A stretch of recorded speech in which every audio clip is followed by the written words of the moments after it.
जय हिंद दोस्तों। आइए सर स्टार्ट करते हैं लेक्चर नंबर 49 का पार्ट 4। इस पार्ट में सर हम स्टार्ट करेंगे अपना चौथा मेथड नंबर 4, जो कि डी यहाँ पर आपको सर जी दिख रहा है। ठीक है, डिपेंडेंट वाले जो अभी तक हमारा जो टॉपिक चल रहा था, ठीक है, डिपेंडेंट ब्रांच का। तो डिपेंडेंट ब्रांच का ये सर लास्ट टॉपिक है, लास्ट मेथड है डेटर सिस्टम। ठीक है सर, ओके।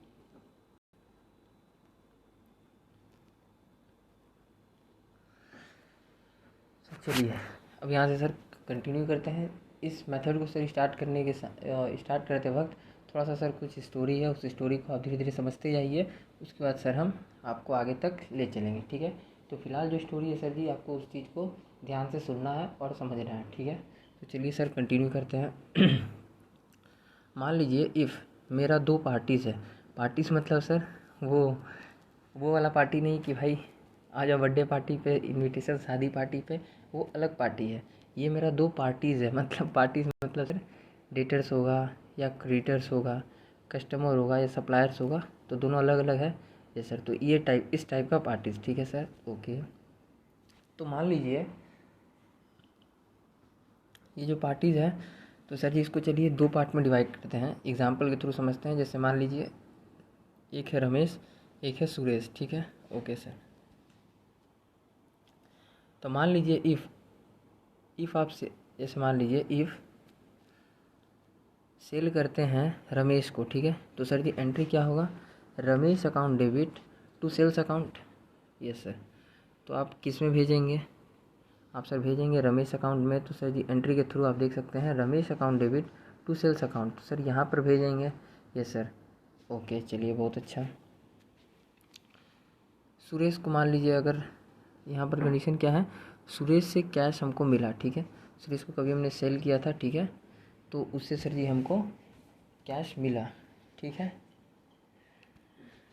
तो देखिए इससे क्या लिखेंगे, कैश रिसीव्ड फ्रॉम सुरेश। ठीक है, 10,000 रुपये हमको मिला, तो सुरेश में ही सर जी पोस्टिंग करेंगे। क्या, सुरेश से पैसा मिला तो cash account debit to Suresh, entry ये होगा। तो आप देख सकते हैं सुरेश के बाई साइड में सर जी ये दिख रहा है बाई कैश। ठीक है, ओके सर। मान लीजिए अगर हम आपसे कहें कि सर जी हमने सेल किया रमेश को और आप पोस्टिंग कर दीजिए यहाँ पर सुरेश के अकाउंट में, तो क्या ये सही है? नहीं, गलत है सर। आप कहेंगे नहीं सर ये तो रमेश का है। सर जी यहाँ पर ये जो आप कहे थे ये सही था। ठीक है, ओके।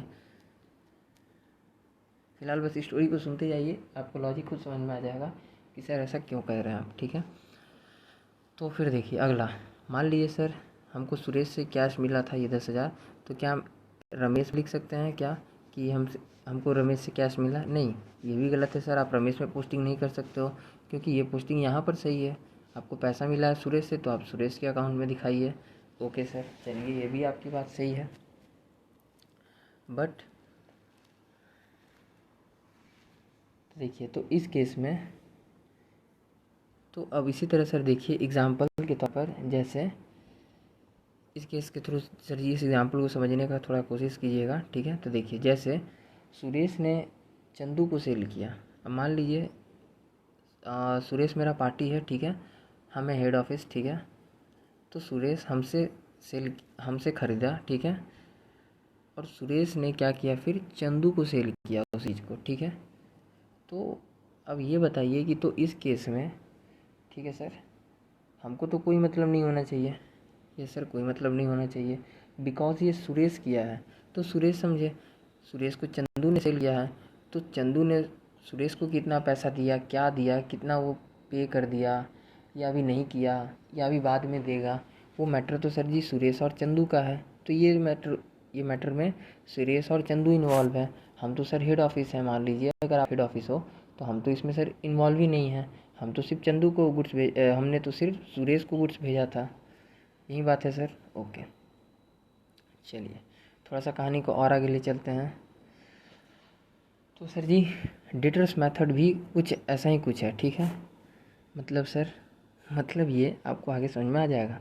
जैसे देखिए अब तक का तीनों मेथड, नोट डेटर्स मेथड जो है अब तक का तीनों मेथड से अलग मेथड है ये। ठीक है सर, इसमें थोड़ा सा आपको स्टॉक एंड डेटर मेथड का हल्का सा कॉन्सेप्ट लगेगा, ठीक है, जो कि आप आगे समझ ही जाओगे, ठीक है सर। ओके, चलिए तो आगे बढ़ते हैं।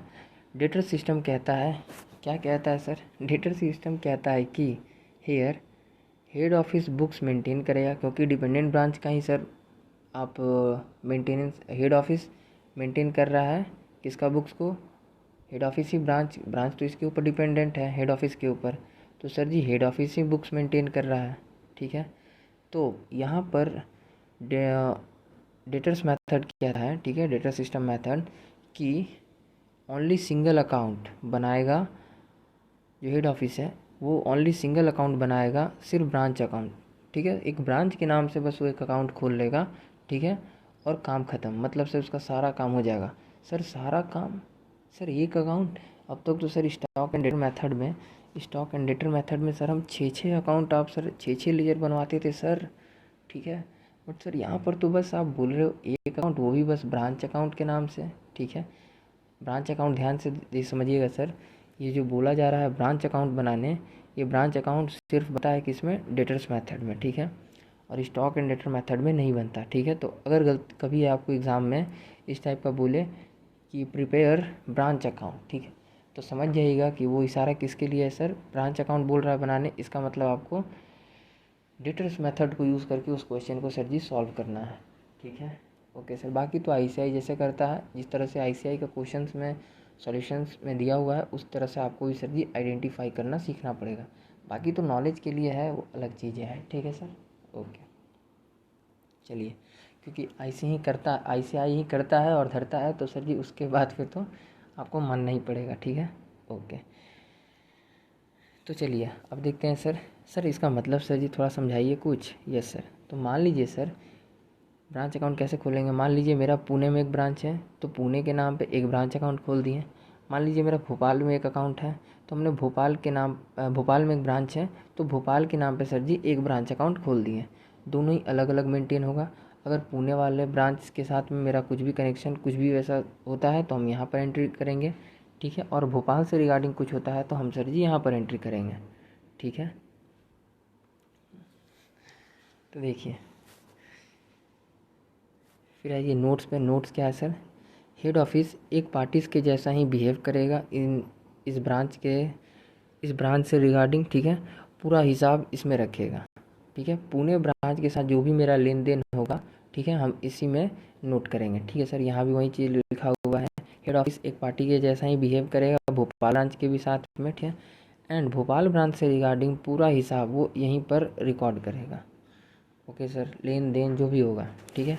तो किस टाइप का लेन देन सर? तो देखिए आगे नोट 2, पी एंड एल। यहाँ पी एंड एल जो आपका सर प्रॉफिट और लॉस आप कैलकुलेट करते हैं, यहाँ पर इस मेथड में, डेटर्स मेथड में डायरेक्टली पी एंड एल निकल जाएगा, ठीक है सर। प्रॉफिट होगा तो इधर आएगा बैलेंसिंग फिगर, ठीक है, और अगर लॉस होगा तो इस साइड आएगा, ठीक है। सेम यहाँ भी प्रॉफिट होगा तो इधर, लॉस होगा तो इधर। तो ये डेटर्स मेथड कहता है कि अरे यार तुम मेरे तरीके से बना के एक बार देखो सर, हम आपको डायरेक्टली बता देंगे कि आपको उस ब्रांच से कितना प्रॉफिट हुआ है या कितना लॉस हुआ है, ठीक है सर, बस एक अकाउंट बनाने में, ठीक है, ठीक है सर। ओके, अब देखिए ये सर किस टाइप से आप समझ सकते हैं, जैसे आपने देखा था एग्जांपल लाइक सुरेश अकाउंट वाला और लाइक रमेश अकाउंट वाला, ठीक है सर। ठीक वैसे ही बात है सर। क्या बात है? वैसे ही आपको ट्रीट करना पड़ेगा। मतलब अगर पुणे से रिलेटेड कोई भी बात है तो वो पुणे से रिगार्डिंग में लिखिए, और भोपाल से रिगार्डिंग कोई भी बात है तो वो भोपाल वाले में लिखिए, ठीक है सर। ओके सर, क्योंकि अभी आपने कहा था कि सर अगर रमेश से कोई ट्रांजेक्शन हो रहा है तो आप सुरेश में मत लिखिए सर, ठीक है, रमेश में ही लिखिए। और अगर सुरेश से रिलेटेड कोई भी ट्रांजेक्शन हो रहा है तो सर आप उसको रमेश वाले अकाउंट में मत लिखिए सर जी, सुरेश वाले में लिखिए। यही आप सर कह रहे थे। ओके सर, तो वही वाली बात है, पुणे से रिगार्डिंग जो भी होगा पुणे में, भोपाल से रिगार्डिंग जो भी होगा भोपाल में। ओके सर जी, नोट नंबर 3 पढ़ते हैं, देखते हैं और क्या है। Same like Chandu example, if branch किसी को भी सेल करेगा तो हेड ऑफिस को कोई मतलब नहीं होगा। जैसे सर सुरेश, आपको याद हो सुरेश क्या कर रहा था, चंदू को सेल कर रहा था, वैसे ही वही एग्जांपल को सर जी माइंड में रख के आप देख सकते हैं। इफ़ ब्रांच किसी को भी सेल करेगा तो ब्रांच, पुणे ब्रांच मान लीजिए कस्टमर को बेचता है, ठीक है, भोपाल अपने कस्टमर को सेल करता है गुड्स, जैसा कि अब तक आप देखते आ रहे थे क्वेश्चंस में, सेम वैसा ही क्वेश्चन है, ठीक है। उसको लेकर सर जी डाउट मत रखिएगा। तो ये लोग कुछ भी करें, ठीक है, तो ये ब्रांच किसी को भी सेल करेगा तो हेड ऑफिस को कोई मतलब नहीं है, ठीक है। हेड ऑफिस ब्रांच को सिर्फ एक आउटसाइड पार्टी के जैसा ट्रीट करेगा, ठीक है, और सिर्फ वही एंट्री रिकॉर्ड करेगा जो कि हेड ऑफिस और ब्रांच के बीच का हो। मतलब सर, मतलब जिस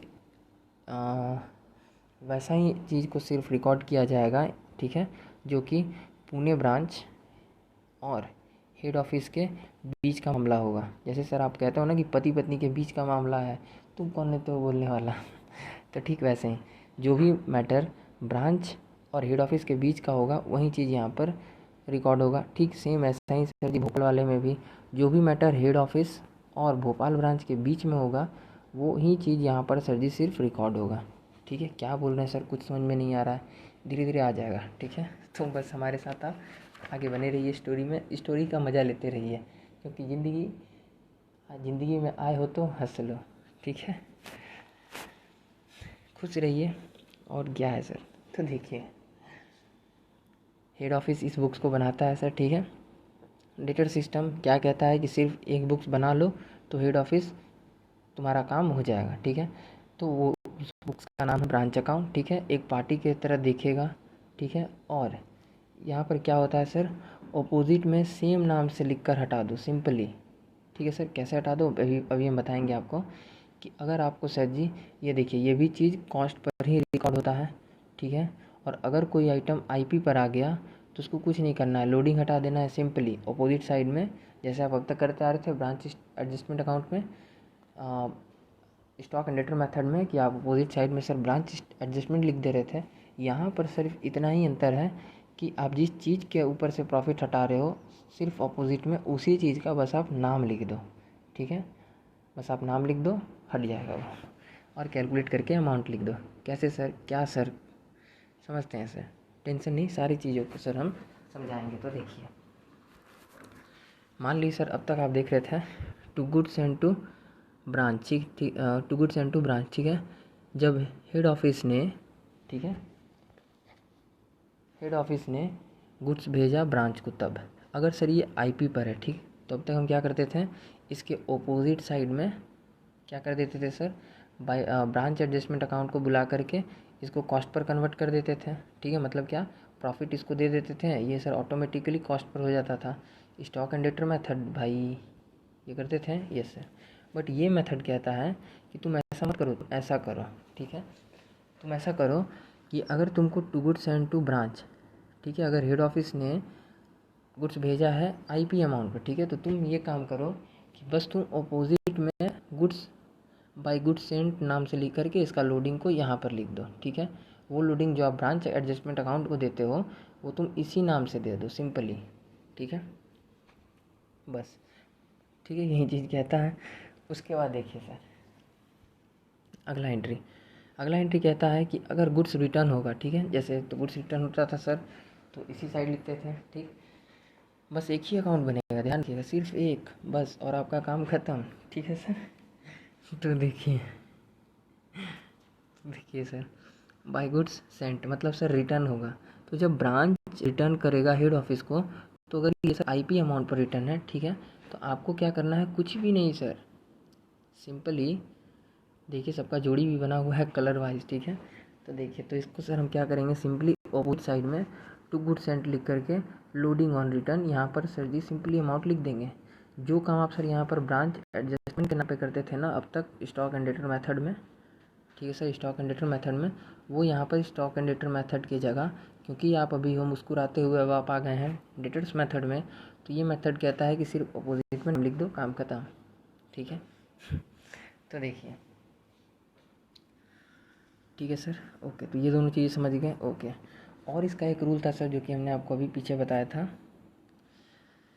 ये वाला, ठीक है, कि वो ट्रांजेक्शन एक ब्रांच किसी को भी सेल करेगा तो हेड ऑफिस को कोई मतलब नहीं है, हेड ऑफिस को सिर्फ एक आउटसाइड पार्टी के जैसा ट्रीट करेगा और वही एंट्रीज रिकॉर्ड होगा जो हेड ऑफिस और पुणे ब्रांच या फिर किसी भी ब्रांच के बिटवीन में होगा, ठीक है।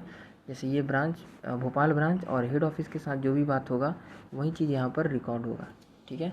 मतलब वैसा एंट्री जिसमें ये दोनों इन्वॉल्व हो, ठीक है।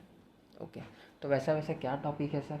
तो वैसा वैसा कुछ टॉपिक्स को हम पहले डिस्कस करते हैं। तो देखिए, एक तो टॉपिक ये था सर, जब हेड ऑफिस ने ब्रांच को गुड्स सेंड किया, तो इसमें तो सर दोनों इन्वॉल्व है। ओके, फिर ये वाला था 1 सर, ठीक। फिर हमने डिस्कस किया 2 नंबर पॉइंट, जब ब्रांच ने हेड ऑफिस को गुड्स रिटर्न किया, तो इस केस में भी सर दोनों आता है, ठीक है।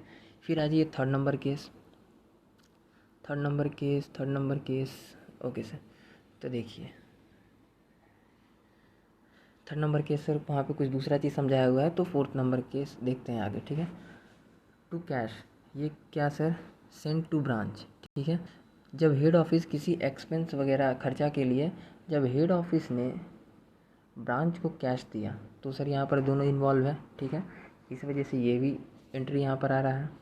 ओके, अगला एंट्री नंबर 5, ठीक है सर। तो देखिए, बाई कैश मतलब रेमिटेंस फ्रॉम ब्रांच, जब ब्रांच हेड ऑफिस को कैश पे करेगा, ठीक है सर, उस टाइम में, इस टाइम में भी आप देखिए सर ध्यान से, तो दोनों इन्वॉल्व है, क्योंकि ब्रांच ही तो हेड ऑफिस को पैसा दे रहा है। यस सर, पे कर रहा है, मतलब पे कर रहा है, कैश सेंड कर रहा है हेड ऑफिस को, तो इसमें तो सर दोनों ही इन्वॉल्व है। ओके और पांचवा और लास्ट एंट्री, टू कैश, ऐसा खर्चा जो expense on behalf of branch, ऐसा खर्चा जो हेड ऑफिस कर रहा है ब्रांच के बिहाफ में, ठीक है, वो खर्चा यहाँ पर आएगा। जैसे सर, जैसे अब तक आप देखे होंगे क्वेश्चन में कि branch expenses paid by head office, तो इस टाइप का वो जो अमाउंट होगा वो आता है सर यहाँ पर इसमें, ठीक है। एंट्री नंबर ये एंट्री छठा नंबर एंट्री इसमें, ठीक है सर। बस इतना ही सर, हम यहीं सर 1 2 3 4 और 5 सर, बस यहीं 5 ब्लू टिक कर देंगे तो सर काम हो जाएगा। हाँ, हो जाएगा, ठीक है, इसमें काम हो जाएगा सर, ठीक है। थोड़ा सा एक चीज़ ऐड होगा, वो चीज़ आपको आगे चल के भी समझ में आएगा, ठीक है सर। तो देखिए, सिंपली देखिए, एंट्री नंबर 1 था, तो ये 1 का ए यहाँ पर हमने साइड किया, ठीक है।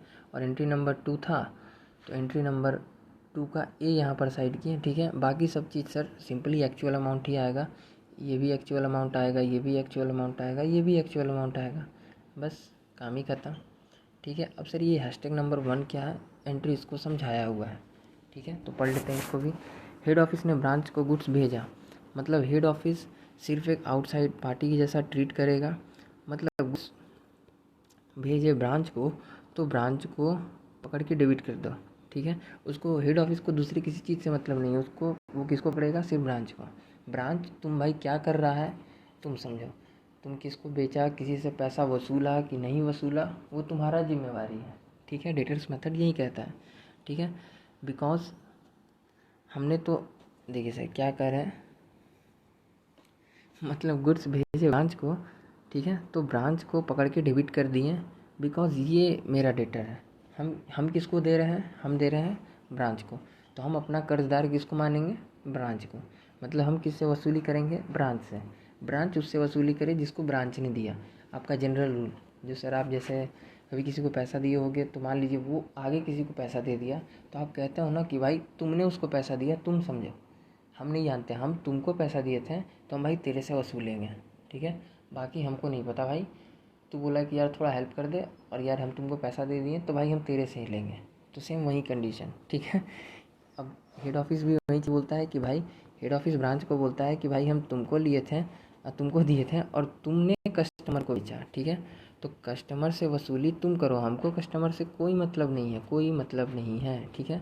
हम किसको पकड़ेंगे? हेड ऑफिस बोलता है कि हम सिर्फ तुमको पकड़ेंगे, ब्रांच को कहता है, ठीक है सर। ओके, तो एंट्रीज होता है, क्योंकि अब ब्रांच को पकड़ रहा है, ठीक है, तो branch account debit to goods and to branch account, ठीक है, इसी वजह से branch account debit to goods and to branch account. Entries में सर जी थोड़ा सा आपको चेंज होता हुआ दिख रहा होगा, ठीक है, तो समझिएगा इस बात को, क्योंकि मतलब गुड्स मेरा मतलब गुड्स भेजे थे ब्रांच को, तो ब्रांच को ही पकड़ के डेबिट कर दिए, क्योंकि यही तो मेरा डेटर है, तो ब्रांच को हमने गुड्स दिया, तो ब्रांच के नाम पर डेबिट, और टू गुड्स एंड क्या भेजे थे? गुड्स एंड टू ब्रांच, ठीक है। आईपी पर रिकॉर्ड करें, अगर जैसा भी सर जी वैल्यू हो, अगर क्वेश्चन में कुछ भी गिवन ना हो, तो इस मेथड में भी उस चीज़ को हम आईपी पर ही मानते हैं, इस वैल्यू को, ठीक है। और अगर बोल दे कि गुड सेंड किया गया था, जनरली तो आईपी पर ही होता है, बट बोले कॉस्ट पर किया था या फिर कुछ भी, तो उस हिसाब से सर, क्योंकि यहाँ पर कॉस्ट पर ही होगा, ये बात ध्यान रखिएगा, ठीक है। तो आईपी पर हो तो आपको इसके ऊपर से लोडिंग को साइड कर दीजिएगा, ठीक है सर। तो इस चीज़ का ध्यान रखिएगा। ओके, तो आते हैं सर अगला एंट्री नंबर 2 के ऊपर बात करते हैं। ब्रांच ने हेड ऑफिस को गुड्स रिटर्न किया, ठीक है, हेड ऑफिस को गुड्स रिटर्न किया, तो मतलब इतना का गुड्स मेरे पास फिर से आ गया, ठीक है, रिटर्न आ गया मेरे पास। तो ब्रांच का कर्जा इतने से कम हुआ, तो ये मेरा डेटर था, तो हम उतने अमाउंट से इस डेब्ट को कम कर देंगे, ठीक है सर। तो एंट्री होगा good sent account debit to branch account, branch को उतने अमाउंट से कम कर दिए। और ये भी सर आईपी पर रिकॉर्ड करेंगे क्योंकि अगर आपने गुड्स भेजा था तो आईपी पर था, तो रिटर्न भी तो आएगा, तो सर वो भी तो आईपी पर ही होगा ना मेरी जान। यस सर, ठीक है, ओके। तो ये था सर एंट्री नंबर आपका 2, ठीक है। देखिए यहाँ पर एंट्री नंबर 1 आप समझ गए होंगे, यस सर, और एंट्री नंबर 2, ठीक है, ओके सर। एक मिनट सर, यहाँ पर ब्रांच अकाउंट डेबिट टू ये तो हो गया, बट सर इसके लिए सर कुछ नहीं किए सर। अरे भाई साहब, कैसे नहीं किए? सिंपल रूल क्या है, इस चीज़ को एंट्री का ज़रूरत नहीं है। देखिए इस चीज़ को सर यहाँ पर ब्रांच अकाउंट में आईपी से कॉस्ट पर लाने के लिए एंट्री का ज़रूरत नहीं है, इसका रूल ही है ये। इसका रूल ही है कि ऑपोजिट में सेम नाम से लिख दो, ठीक है। इसी तरह यहाँ पर भी सेम नाम से लिख दो, इसका ये रूल है। इसको एंट्रीज का ज़रूरत नहीं है इस चीज़ को, ठीक है। ये आपको, ये रूल आपके माइंड में होना चाहिए एग्ज़ाम टाइम में कि हाँ भाई साहब ये रूल है स्टॉक एंड डेटर मेथड का, ये एंट्रीज वगैरह नहीं है भाई साहब, ये आपको माइंड में रखना पड़ेगा, ठीक है। ये लॉजिक है इस रूल को बनाने के लिए, ठीक है, ओके सर। तो इस रूल को अगर आप फॉलो कर रहे हो तो आपको उसका लॉजिक तो सर जी फॉलो करना ही पड़ेगा, ओके सर। तो वो नियम है, रूल है, रूल मीन्स रूल टूटना नहीं चाहिए, जान जाए प्रवचन न जाए, ठीक सर, ओके। चलिए तो आगे चलते हैं, पॉइंट नंबर 3 को डिस्कस करते हैं। No problem in this method, branch ने कस्टमर को गुड्स सेल किया। ये एक इंपॉर्टेंट मेथड है सर। देखिए अब तक आप ये सारी चीज़ों को देखे होंगे, तो सुनते रहिएगा, आपको हो सकता है थोड़ी देर के लिए शॉक लगेगा, बट ऐसा होता है इस मेथड में। ब्रांच ने कस्टमर को सेल किया, हेड ऑफिस इस चीज़ को रिकॉर्ड नहीं करेगा। क्यों सर, क्यों नहीं करेगा? क्योंकि हेड ऑफिस को ब्रांच कुछ भी करे, मतलब ब्रांच कस्टमर को सेल करे, उससे मतलब नहीं है। अगर हेड ऑफिस को छेड़ेगा तो फिर उससे मतलब है। जैसे आप कहते हो ना कि यार जैसे आप देखे होंगे कि इंडिया में किसी लड़की के साथ कुछ उल्टा सीधा होता है, तो इंसान कहता है कि अरे यार लड़की में ही गलती होगा, ठीक है। बट वही चीज़ अगर आपके साथ हो जाए, आपके घर में वैसा हो जाए, तो आप कहोगे अरे सर ऐसे कैसे हो गया, हम छोड़ेंगे नहीं, हम ये कर देंगे, हम वो कर देंगे, ये ठीक नहीं है, वो ठीक नहीं है, प्राइम मिनिस्टर ऐसा है, सीएम ऐसा है, भाई साहब। तो वही चीज़ है। तो हेड ऑफिस भी यहाँ वैसे ही, हेड ऑफिस भी यहाँ पर सेल्फिश के जैसा बैठा रहता है। हेड ऑफिस कहता है भाई तुम बाहरी किसी को भी, जैसे देखिए ये चैनल है हेड ऑफिस टू ब्रांच और branch to customer, yes sir. तो हेड ऑफिस कहता है कि इस मेथड में, हेड ऑफिस कहता है कि इस मेथड में हम ब्रांच, हमको तुमसे ही मतलब है भाई, तुम जो करेगा हम तुमको गुड्स दे रहे हैं तो हम तुमसे समझेंगे, तुम किस कस्टमर को सेल कर रहा है, क्या कर रहा है, इस चीज़ से हमको कोई लेना देना नहीं है, ठीक है। कि तुम कस्टमर को बेचो या मत बेचो, इस चीज़ से हेड ऑफिस कहता है हमको कस्टमर से कोई लेन देन नहीं है, कोई लेन देन नहीं है, कोई लेन देन नहीं है, कोई लेन देन नहीं है। हेड ऑफिस को किससे मतलब है? सिर्फ और सिर्फ ब्रांच से मतलब है, ओके सर। ओके, थोड़ा ज़्यादा गंदा हो गया, कोई बात नहीं, समझ गए होंगे तो अच्छी बात है। तो चलिए पढ़ते हैं कुछ ऐसा केसेस, ठीक है। तो हेड ऑफिस इस चीज़ को रिकॉर्ड नहीं करेगा बिकॉज इसमें हेड ऑफिस इन्वॉल्व ही नहीं था, तो हेड ऑफिस को कोई मतलब नहीं है, ठीक है। Note, under debtors method head office is not responsible to maintain the books of branch, क्योंकि वो तो बुक्स का जो ब्रांच का बुक्स है उसको तो वो मेंटेन ही नहीं कर रहा है इस मेथड में, ठीक है सर। आप देख रहे होंगे डेटर्स मेथड में कि वो कोई बुक्स मेंटेन नहीं कर रहा है। स्टॉक एंड डेटर में अब तक आप देखे होंगे सर जी कि 6 लेजर मेंटेन होता था ब्रांच के लिए, ठीक है। तो इस वजह से उसके पास सब कुछ रहता था, मतलब हेड ऑफिस के पास पूरा A to Z डिटेल होता था ब्रांच का। बट यहाँ ये मेथड के थ्रू सिंपली क्या होता है, बस हमको नेट प्रॉफिट या लॉस जानना है, ठीक है। तो उस कंडीशन में हम सिर्फ प्रॉफिट या फिर लॉस जानना हो तो उस कंडीशन में सर जी हम इस चीज़ को यूज़ करते हैं, ठीक है, इस मेथड को यूज़ करते हैं। तो इसीलिए सर, ठीक, तो इसी वजह से जो हेड ऑफिस है, ठीक है, वो इसके लिए रिस्पॉन्सिबल नहीं होता, ठीक है, क्योंकि वो बुक्स ही मेंटेन नहीं करता, ठीक है। वो सिर्फ सिंपली एक बस ब्रांच अकाउंट बना रहा है अपना, बस भाई साहब, बाकी सब चीज़ ओके। तो देखिए नोट, ब्रांच ने कैश सेल्स किया, ठीक है, इन सारे केसेस में हेड ऑफिस को कोई मतलब नहीं रहता, इस मेथड में कुछ भी रिकॉर्ड नहीं करेगा हेड ऑफिस, ठीक है। तो देखिए क्या क्या रिकॉर्ड नहीं करेगा सर, ब्रांच ने कैश सेल्स किया, कोई मतलब नहीं। ब्रांच ने क्रेडिट सेल किया, कोई मतलब नहीं। ब्रांच के डेटर ने ब्रांच को गुड्स रिटर्न किया, कोई मतलब नहीं। ब्रांच के एक्सपेंसेस से हेड ऑफिस को कोई मतलब नहीं। मतलब अगर ब्रांच ने ही अपना एक्सपेंसेस पे किया, हेड ऑफिस को उससे कोई मतलब नहीं। ब्रांच का डेटर ने ब्रांच को कैश दिया, ठीक है, उससे भी हेड ऑफिस को कोई मतलब नहीं। ब्रांच ने डायरेक्ट परचेज़ किया, उससे भी कोई मतलब नहीं। सेल किया, कोई मतलब नहीं। अपने एम्प्लॉयज़ को सैलरी दिया, कोई मतलब नहीं है। यस, ऐसा होता है। अब देखिए इससे रिगार्डिंग पढ़िए नोट नंबर 2, तो देखिए आपको और कुछ सर जी समझ में आएगा। नोट नंबर 2 कहता है, जब भी हेड ऑफिस के साथ ट्रांजैक्शन होगा तो ही हेड ऑफिस को मतलब होगा, ऐसे नहीं करेगा रिकॉर्डिंग कुछ भी ठीक है सर। मतलब अगर ब्रांच जैसे सर कैश सेल्स से कोई मतलब नहीं, क्रेडिट सेल कोई मतलब नहीं, डेटर से कोई मतलब नहीं। यहाँ पर थोड़ा सा मतलब हो सकता है कैसा, अगर यही कंडीशन मान लीजिए, अगर ब्रांच ने अपना एक्सपेंस खुद पे किया तो हेड ऑफिस को कोई मतलब नहीं। बट अगर ये ब्रांच का एक्सपेंस था बट ये हेड ऑफिस पे किया तो फिर ब्रांच को मतलब है, तो फिर हेड ऑफिस को मतलब है, ठीक है।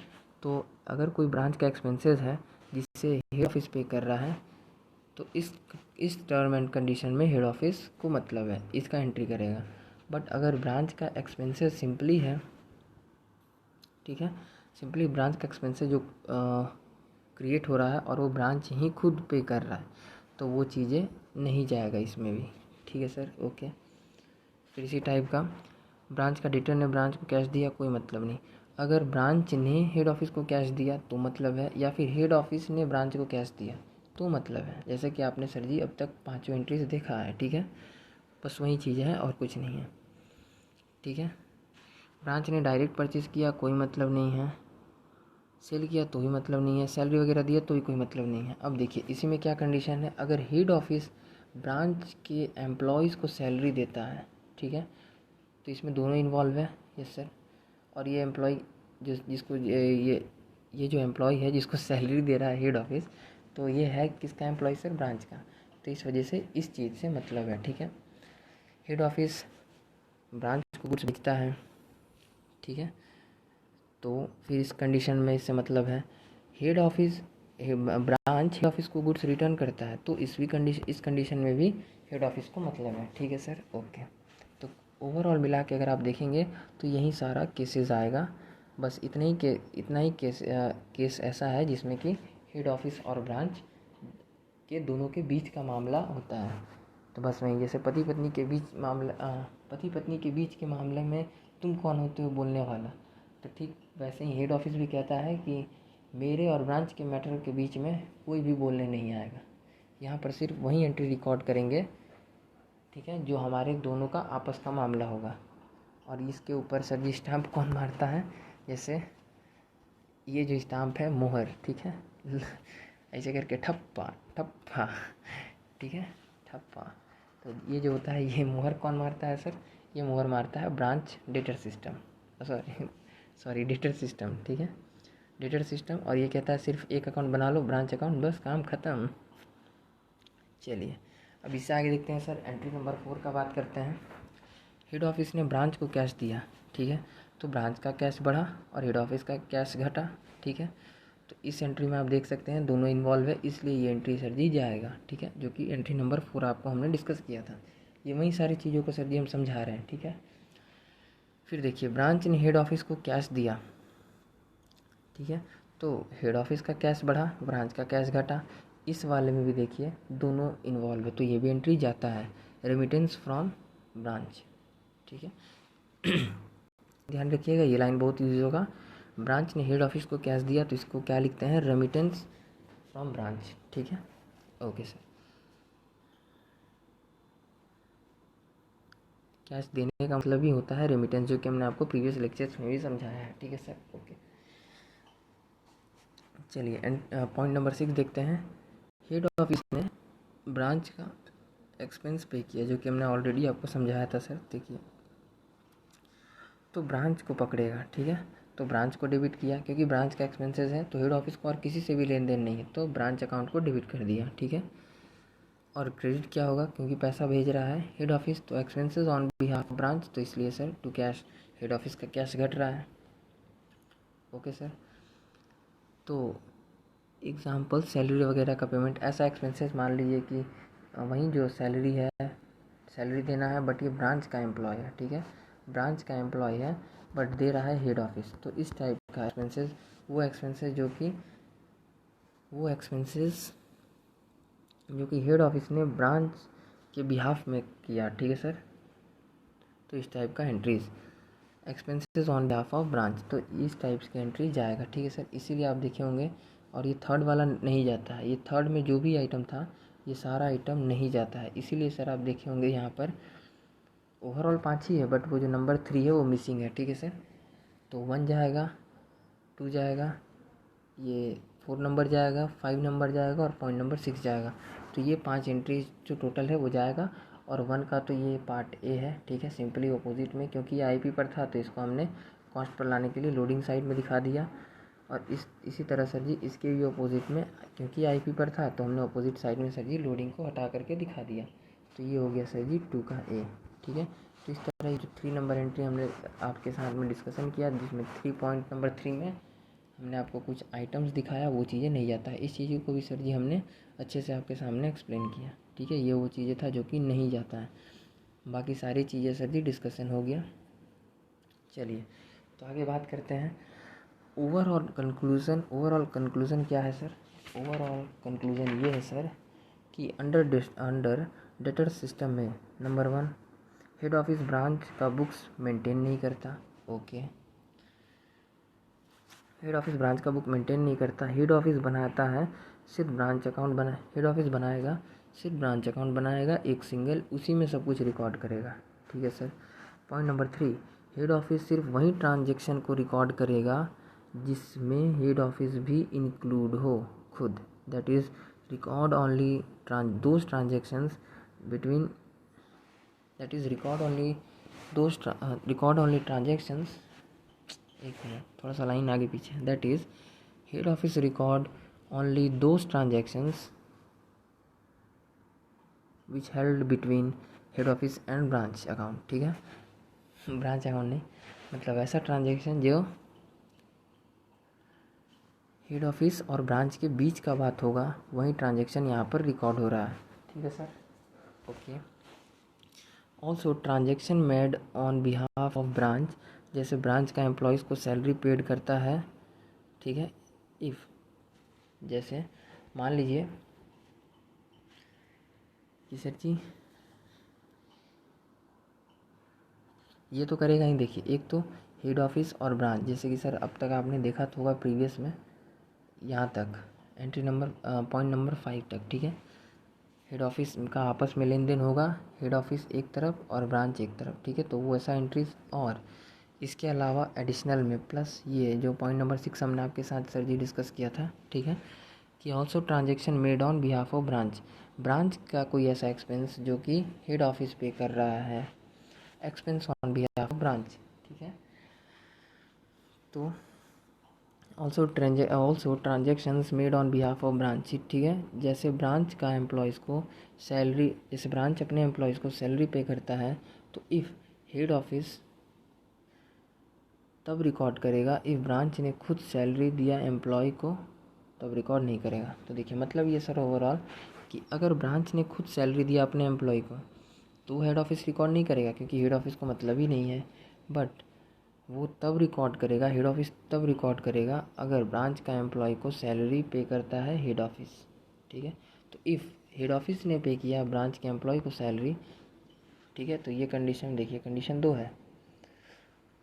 ऐसे खींच लीजिए लाइन, सामने खड़ा है सैलरी, ठीक है, और सैलरी, ठीक है। ये कौन है?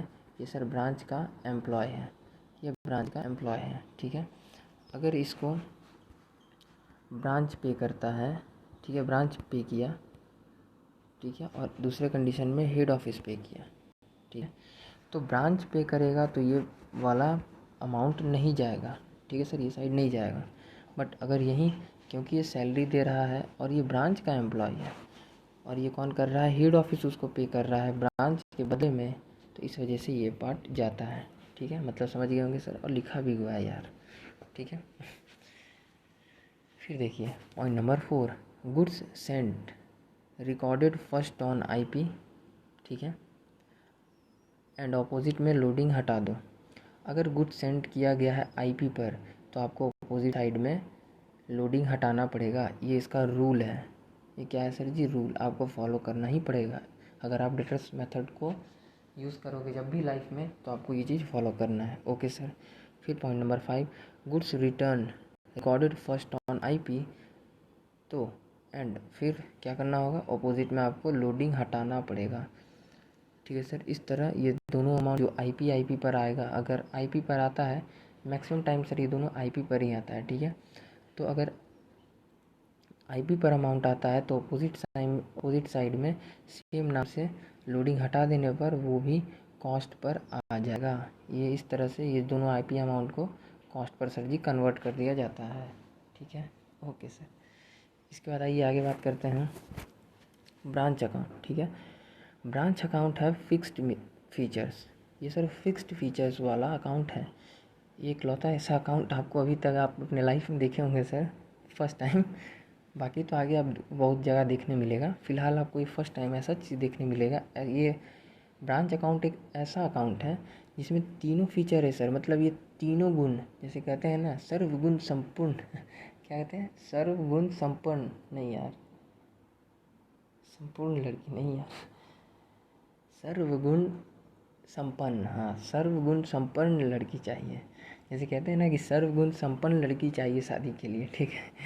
तो वैसे ही ब्रांच अकाउंट एक सर्वगुण संपन्न अकाउंट है, ठीक है सर। तो देखिए मतलब इसमें सर थोड़ा सा पर्सनल का भी फीचर है, ठीक है, इसमें थोड़ा सा नॉमिनल का भी फीचर है, और इसमें सर जी थोड़ा सा रियल अकाउंट का भी फीचर है। तो जब आप ब्रांच अकाउंट को बनाओगे तो आपको ये तीनों तरह का फीचर फील हो जाएगा। जो रूल लगता है पर्सनल में कभी कभार वो लगेगा, जो रूल लगता है नॉमिनल में कभी कभार वो लगेगा, जो रूल लगता है रियल अकाउंट में कभी कभार वो भी लगेगा, ठीक है सर। तो इसके लिए सर जी आपको याद होगा जो हमने सर जी बेसिक्स में 0 लेक्चर नंबर करवाया था, वो एक इम्पॉर्टेंट रोल प्ले करेगा, ठीक है। तो इस चीज़ को सर जी ध्यान में रखिएगा। चलिए फिर आ जाइए आगे। अब देखिए सर यहाँ से सर ये एक पार्ट ख़त्म होता है, अब अगला पार्ट इसका स्टार्ट करते हैं। ब्रांच अकाउंट, इसको सर ब्रांच अकाउंट जो बनाएगा तो हेड ऑफिस ब्रांच को एक पार्टी के जैसा ट्रीट करता है, ठीक है सर, पार्टी जैसा ट्रीट करता है, ओके। तो सर जी एक और रूल है कि to balance brought down, by balance brought down, ठीक है, और फिर इधर में बाई बैलेंस सी डी, इधर में to balance C D. Sir ये क्या है सर? देखिए ये इसका पार्ट नंबर 2 है, ठीक है, जो कि ये भी इसका रूल है, आपको ये भी चीज़ें सर जी करना पड़ता है। तो देखिए ब्रांच, क्योंकि ब्रांच ये जो है ये तो सर जी है तो हेड ऑफिस का ही, ठीक है। तो ये कहता है कि जब भी आप ब्रांच असेट्स का, जब भी आप मर्ज करके कंसोलिडेशन बनाओगे, कंसोलिडेटेड अकाउंट बनाओगे, वो कहा गया यार, अच्छे से समझाया होता है, अच्छा पीछे है इसका लॉजिक, ठीक है।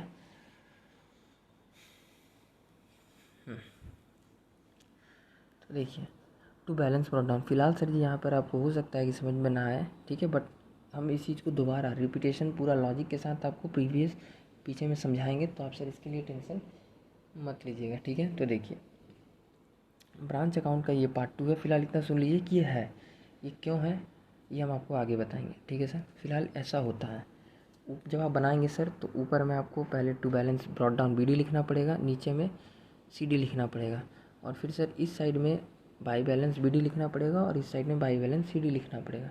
सर ये चारों है क्या, वो तो बता दीजिए। ये सर सुन लीजिए, ये चारों क्या है। ब्रांच का असेट्स का ओपनिंग बैलेंस, ठीक है सर। ओपनिंग बैलेंस यहाँ लिखते हैं। ओपनिंग बैलेंस रिकॉर्ड किए बिना प्रॉफिट एंड लॉस नहीं जान सकते, क्योंकि आप सर जी प्रॉफिट हुआ या लॉस हुआ ये जानना है, ठीक है। तो इस चीज़ को जानने के लिए इसका रूल नंबर 2 ये कहता है कि आपको ब्रांच का असेट्स का ओपनिंग बैलेंस यहाँ रिकॉर्ड करना होगा और ब्रांच का असेट का क्लोजिंग बैलेंस रिकॉर्ड यहाँ पर आपको करना होगा, ठीक है। क्यों? क्योंकि क्लोजिंग बैलेंस रिकॉर्ड किए बिना प्रॉफिट एंड लॉस नहीं जान सकते, ठीक है सर। तो ध्यान रखिएगा, असेट का ओपनिंग बैलेंस यहाँ पर और असेट का क्लोजिंग बैलेंस यहाँ पर, ओके सर। अब लाइबिलिटी के लिए हम थोड़ा सा कलर चेंज कर देते हैं ताकि आपको इजी समझ में आए, ठीक है सर। तो देखिए फिर इसी का सर जी एक और पार्ट है, ब्रांच का लाइबिलिटीज़ का ओपनिंग बैलेंस यहाँ पर और ब्रांच लाइबिलिटी का, ठीक है सर, क्लोजिंग बैलेंस यहाँ पर टू बैलेंस CD करके, ठीक है। ध्यान रहे आगे वर्ड ऐड हो रहा है, ब्रांच का लाइबिलिटी, ठीक है सर। क्वेश्चन में वैसे ब्रांच का ही लाइबिलिटी देगा, बट अगर एडवांस लेवल पे, क्योंकि ऐसे जनरली नहीं होता है जो भी हम बोल रहे हैं, बट अगर कहीं हेड ऑफिस का आपको गलती से हेड ऑफिस का अगर लाइबिलिटीज़ वगैरह दे रहा है और ये भी दे रहा है और कह रहा है कि सिर्फ ब्रांच अकाउंट बना, तो सर थोड़ा सा सावधान, ठीक है। तो उस कंडीशन में याद रखिएगा, क्योंकि आप ब्रांच अकाउंट बना रहे हो तो आपका ब्रांच का जो असेट्स है उसका ओपनिंग बैलेंस यहाँ लिखना है, ब्रांच का असेट्स का क्लोजिंग बैलेंस यहाँ लिखना है, ठीक है सर। और ब्रांच का जो लाइबिलिटीज़ है उसका ओपनिंग आपको यहाँ लिखना है और ब्रांच का जो लाइबिलिटीज़ है उसका क्लोजिंग यहाँ लिखना है। तो यहाँ पर आपको ब्रांच का ही वो ये जो चारों चीज़ें हैं वो चाहिए, किसका चाहिए, ब्रांच का। ऐसा नहीं कि सर ये अगर आपको कंफ्यूज करने के लिए हेड ऑफिस का भी साथ में दे दिए तो आप हेड ऑफिस का किसी एक अमाउंट को पुट कर दीजिएगा, ठीक है, तो हो जाएगा आपका आंसर गलत। तो यहाँ पर सर थोड़ा सा आपको ध्यान से अच्छे से समझना है, देख लीजिए अच्छे से, चारों चीज़ों में सर जी ब्रांच आगे ऐड है, ठीक है। ब्रांच का असेट, ब्रांच का लाइबिलिटी, ठीक है। ये क्यों है ऐसा आपको सर जी आगे समझ में आएगा, ठीक है। तो इसका मतलब क्या है सर, वो भी को अलग से लिख के समझाया है। ब्रांच का असेट्स का ओपनिंग बैलेंस और क्लोजिंग बैलेंस रिकॉर्ड करना पड़ेगा, ठीक है। इसी तरह लाइबिलिटीज़ का opening balance, closing balance record करना पड़ेगा।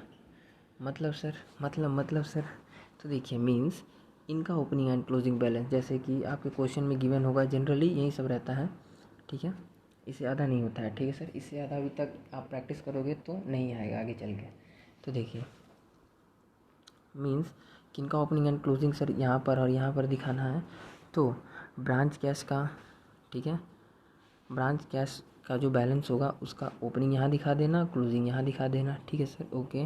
ब्रांच डेटर का जो बैलेंस होगा उसका ओपनिंग यहाँ दिखा देना और उसका क्लोजिंग बैलेंस यहाँ दिखा देना, ओके सर। ब्रांच स्टॉक का जो बैलेंसिंग फिगर, ब्रांच स्टॉक का जो बैलेंस होगा ओपनिंग वाले को यहाँ दिखा देना, क्लोजिंग वाले को यहाँ दिखा देना। ब्रांच का जो फिक्स्ड असेट्स होगा, फिक्स्ड असेट जैसे फर्नीचर वगैरह का भी दिया जाएगा, ठीक है सर। तो फिक्स्ड असेट का बैलेंस का ओपनिंग बैलेंस यहाँ दिखा देना और क्लोजिंग बैलेंस है जी यहाँ दिखा देना, ठीक है।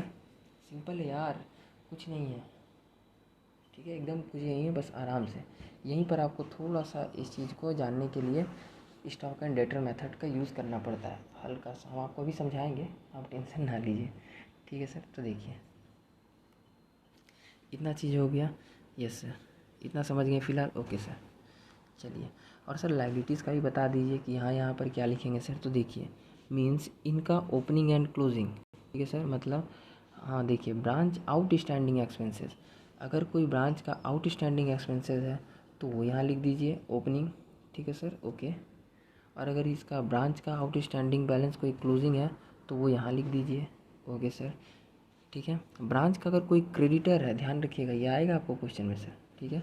ब्रांच का अगर कोई क्रेडिटर है तो उसका ओपनिंग बैलेंस यहाँ लिख दीजिए, बट ब्रांच का कोई अगर क्लोजिंग है, मतलब क्रेडिटर, ब्रांच का क्रेडिटर का अगर कोई क्लोजिंग बैलेंस है तो यहाँ लिख दीजिए।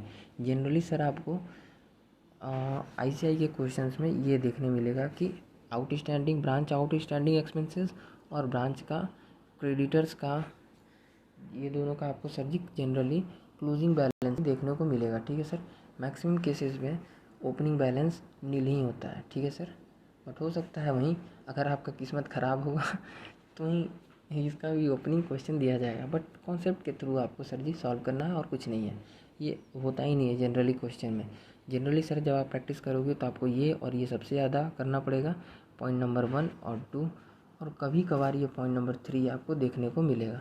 पॉइंट नंबर 4 तो सर जी आपको देखने ही नहीं मिलेगा इस पूरे प्रैक्टिस में। ठीक है, क्योंकि ये सर जनरली होता ही नहीं है। ठीक है, ओके, अब आ जाइए सर, एक बार और सर हम थोड़ा सा आपको इसको बनाने का पूरा ट्रिक को एक बार और समझाते हैं। तो देखिए, इन डेटर्स मेथड, ठीक है, under branch account, debtors method कहता है कि सिर्फ एक ब्रांच अकाउंट नाम का अकाउंट खोलो और काम ख़त्म। तो सर इस चीज़ को आपको बनाने के लिए सर जी पार्ट 1, पार्ट 2 और पार्ट 3, 3 पार्ट में सर जी आपको डिवाइड करना है, और पार्ट नंबर 3 मतलब वहीं नेट प्रॉफिट या नेट लॉस आपको मिल जाएगा पार्ट नंबर 3 में। पार्ट 2 सर अभी हमने आपको बताया, बट इसका लॉजिक भी हम आपको सर ये समझाएंगे, और पार्ट 1 का लॉजिक तो आप अब तक समझते आ ही रहे थे। ठीक है, तो देखिए पार्ट 1, ठीक है, यहाँ ट्रीट लाइक पर्सनल अकाउंट। ठीक है, कैसे ट्रीट करें सर ब्रांच अकाउंट को?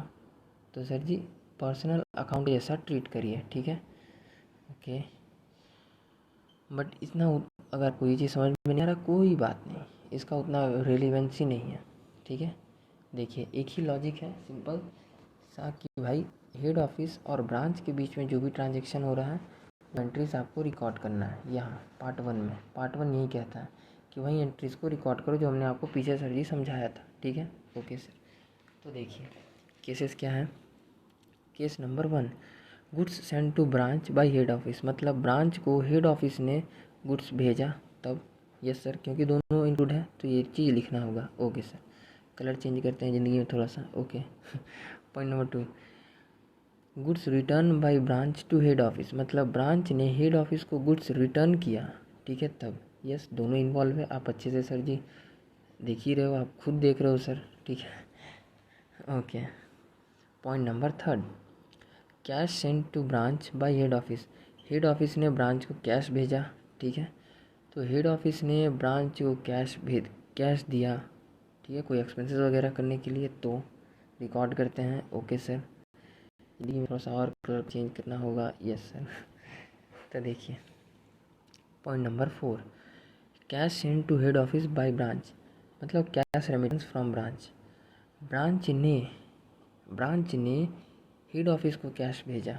ठीक है सर, ब्रांच ने हेड ऑफिस को कैश भेजा, तब सर ये भी इस एंट्री में भी आप देखो सर जी दोनों के दोनों इन्वॉल्व है, ब्रांच भी हेड ऑफिस भी, ब्रांच भी हेड ऑफिस भी, ब्रांच भी हेड ऑफिस भी, ब्रांच भी हेड ऑफिस भी, तो यही चीज़ है सर। ठीक है, फिर आ जाइए पॉइंट नंबर 5, एंट्री नंबर 5 पर, cash paid by head office. ठीक है, कलर जिंदगी में थोड़ा चेंज कर देते हैं सर, लीजिए sir. Cash paid by head office, मतलब सर ब्रांच के जगह पर हेड ऑफिस कहीं पर पेमेंट करे तब, expenses on behalf of branch. ठीक है, तो इस केसेस में भी सर देखिए आप, तो दोनों के दोनों इन्वॉल्व है। एक्सपेंस किसका था? ब्रांच का, बट पे कौन किया? हेड ऑफिस आकर के उसको बचा के ले गया। ठीक है, तो इसलिए सर, ठीक है, तो ये ध्यान रखना है कि ट्रांजेक्शन रिकॉर्ड करेंगे। ठीक है, total 5 number of transactions are recorded, बस यही 5 नंबर ऑफ ट्रांजेक्शन जो है जो कि सर जी रिकॉर्ड होता है। ठीक है, और कुछ भी नहीं। ठीक है, तो इन ट्रांजेक्शन्स को याद रखना है। और सर याद रख, अगर नहीं रख सकते तो सिंपल सा लॉजिक है, वैसा ट्रांजेक्शन जिसमें हेड ऑफिस और ब्रांच दोनों इन्वॉल्व हों। आप पांचों केसेस को सर 1 बाय 1 समझ लीजिए, दोनों में ही इन्वॉल्व है, हमने आपको ऑलरेडी समझाया, दोनों में ही हेड ऑफिस भी इन्वॉल्व है और ब्रांच भी इन्वॉल्व है। ओके सर, चलिए तो आते हैं पार्ट 2 पर। यहाँ कुछ नहीं करना, यहाँ बस simply sir opening balance and closing balance को रिकॉर्ड कर देना है and treat like real account. यहाँ पर आपको सर जी समझ में आएगा कि ये रियल अकाउंट के जैसा है। देखिए यहाँ ये पर्सनल का फीलिंग दिया, यहाँ ये रियल का फीलिंग दिया, ठीक है। और यहाँ पर सर ये दे देगा आपको नॉमिनल का फीलिंग ठीक है, नॉमिनल का फील दे रहा है ना, प्रॉफिट का हिसाब किताब रख रहा है।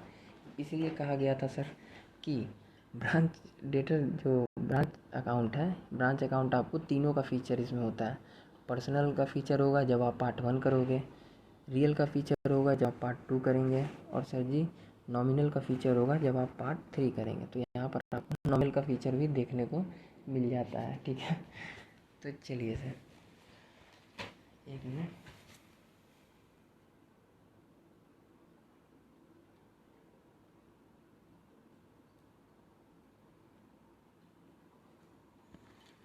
तो चलिए सर इस तरह से आपने देखा कि पार्ट 1 जो कि जब ब्रांच अकाउंट हम बनाएंगे तो इसमें जो पार्ट 1 होगा उसको पर्सनल अकाउंट की तरह आप देख सकते हो, ठीक है।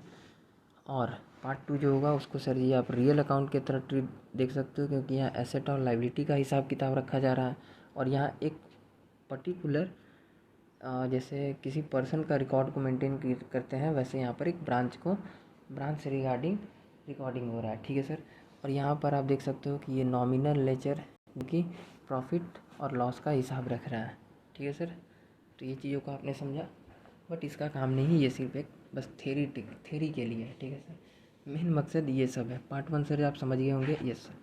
पार्ट 2 आपको अभी समझाना बाकी है, ठीक है। तो देखिए हमें पता है हमको इसका सर जी लॉजिक आपको बताना है, जो कि हम आपको बताएंगे। ये तो सिंपल है, ये तो बैलेंसिंग फिगर आ जाएगा, बस उसी को पार्ट 3 कहते हैं, ठीक है सर। तो देखिए यहाँ opening balance and closing balance को रिकॉर्ड करते हैं, ठीक है सर। किसका? असेट का और लायबिलिटी का। असेट का ओपनिंग और असेट का ही क्लोजिंग, और लायबिलिटी का ओपनिंग और लायबिलिटी का क्लोजिंग, ठीक है sir. Okay. Part 3 in last में, सबसे लास्ट में निकलेगा नेट प्रॉफिट या नेट लॉस, ठीक है। ब्रांच अकाउंट जो कि बनता है कॉस्ट पर, ठीक है। तो प्रॉफिट आएगा सर, तो ये रहा नेट प्रॉफिट, और लॉस आएगा तो सर जी लॉस, नेट लॉस, ठीक है। चलिए तो ये था सर जी तीनों पार्ट। अब हम आगे आपको सर जी देखिए, ये है डेटर सिस्टम ऐसे बनेगा। उस टाइम में सर जी हमने एक नॉर्मली एक स्केच खींच दिया था, ठीक है, कि ये उसमें होगा, ठीक है सर। तो देखिए क्या क्या होगा। हेड ऑफिस ही बनाता है, ठीक है, ब्रांच अकाउंट को, एंड ट्रीट लाइक पार्टी, एक पार्टी के जैसा ट्रीट करता है। ये रिकॉर्ड होता है सर कॉस्ट पर। अगर कोई आइटम गलती से भी आईपी पर आ गया तो अपोजिट साइड में उसका नाम पर लोडिंग को हटा दो, काम खत्म, ठीक है। तो चलिए तीनों पार्ट जो अब तक आपने सर जी सीखा है, आप उन तीनों पार्ट को हमने क्या किया था सर, मर्ज करके एक जगह लिख दिया था, ठीक है। तो देखिए आगे सर भी लिखे हैं, टेंशन नहीं, आगे इस चीज़ को सर भी लिखवाए हैं, हम वहाँ पर भी आपको सर जी इस चीज़ को डिस्कस करेंगे, ठीक है। तो देखिए डेटर सिस्टम, ठीक है। तो इसमें क्या था सर, सबसे पहले आपको याद हो पार्ट क्या कहता है, ओपनिंग बैलेंस लिख दो। तो to balance brought down, that is branch का असेट का ओपनिंग बैलेंस लिख दो, ठीक है। ये एंट्री करके ब्रांच का असेट्स को रिवर्स करते हैं हेड ऑफिस। ये जो नोट है, ये जो 4 नोट्स लिखा हुआ है सर आगे आगे, ये चीज़ आपको सर जी थोड़ी देर बाद जब हम आपको लॉजिक समझाएंगे वो चीज़ समझ में आ जाएगा, ठीक है। चलिए तो फिलहाल आपको ये करना है कि सर जी ब्रांच अकाउंट में ट्रीट लाइक पार्टी, ठीक है। तो देखिए क्या करेंगे, ब्रांच असेट्स का ओपनिंग बैलेंस लिख दीजिए, ब्रांच असेट्स का क्लोजिंग बैलेंस लिख दीजिए, ठीक है सर। क्यों लाते हैं कंसोलिडेटेड बनाने के लिए, वो भी आपको सर जी अभी समझ में आ जाएगा, just give me some time. Branch assets का ओपनिंग बैलेंस लिख दिए, ठीक है। ब्रांच असेट्स का क्लोजिंग बैलेंस यहाँ पर लिख दिए by balance CD, okay sir. Branch liability का ओपनिंग बैलेंस लिख दिए by balance brought down. Branch liability का क्लोजिंग बैलेंस लिख दिए to balance CD, okay sir. Logic आपको अभी हम समझाएंगे, टेंशन नहीं, अभी हम इसके बाद लॉजिक पर ही बात करेंगे कि यहाँ क्यों आ रहा है, ठीक है। ये चारों यहाँ पर सर क्यों आ रहा है, इसका रीज़न हम आपको ही बताएंगे, ठीक है। ये पांचों का सर जो बीच में है, ये तो आपके साथ अच्छे से हमने डिस्कस किया है, सेम हमने वहाँ से इसको उठा करके यहाँ पर हम लिख दिए to goods and to branch, ठीक है। हेड ऑफिस ने ब्रांच को गुड सेंड किया, IP पर है, इसी के नाम पर अपोजिट में लोडिंग हटा दी है, ठीक है। ब्रांच ने हेड ऑफिस को गुड्स रिटर्न किया, जो कि आई पर था, तो इसी के नाम पर लोडिंग ऑपोजिट साइड में हटा दिए। ठीक है, जनरली यहीं पे होता है, बट वो एंट्री की वजह से सर जी नीचे लिखे थे। ठीक है, ओके। अगला entry, cash send to branch. ठीक है, हेड ऑफिस ने ब्रांच को कैश भेजा, वो यहाँ पर लिख देते हैं। एक्चुअल अमाउंट जितना भी कैश भेजा होगा वही आपको यहाँ पर लिख देना है। ठीक है सर। कैश रेमिटेंस, ठीक है, मतलब by cash remittance from branch, branch ने हेड ऑफिस को कैश भेजा, मतलब यहाँ पर दोनों इन्वॉल्व हो रहा है। एक्चुअल अमाउंट जितना भेजा होगा वो यहाँ पर सिंपली लिख दीजिएगा।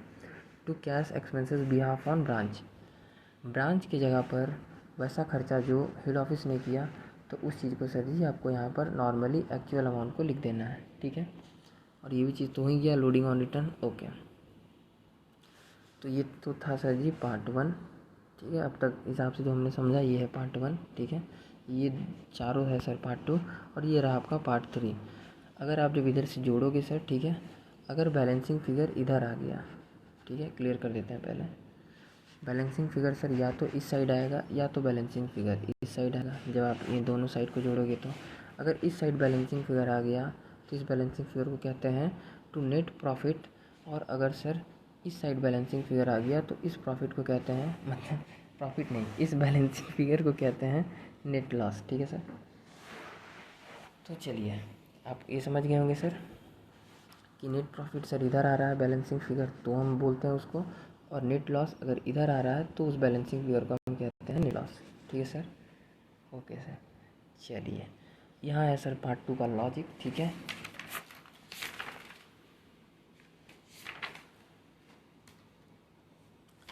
ठीक है सर, तो इसको हम सर सोच रहे हैं पार्ट नंबर 5 में ऐड कर देते हैं। ठीक है, अगले पार्ट में सर हम इसको यहाँ से आपको लॉजिक को समझाते हैं। कुछ टेक्निकल एरर वगैरह हो जाता है बीच में, तो वो भी चीज़ें सर जी हमको थोड़ा सा चेक करना पड़ता है। ठीक है, तो तब तक के लिए सर जय हिंद, जय भारत।